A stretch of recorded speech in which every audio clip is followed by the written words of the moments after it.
আপনারা উচ্চতর গণিত নবম দশম শ্রেণীর বিপরীত ফাংশন অঙ্ক দেখতে পাচ্ছেন।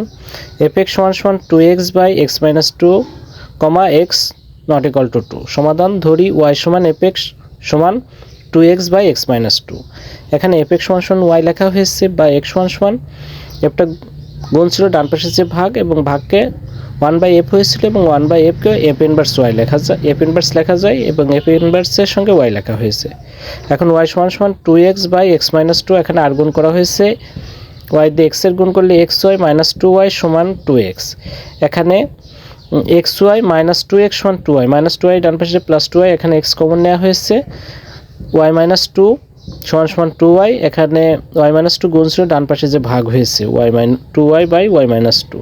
এখানে x এর মানটা লেখা হয়েছে, x এর মান হলো f inverse y = 2y / y - 2।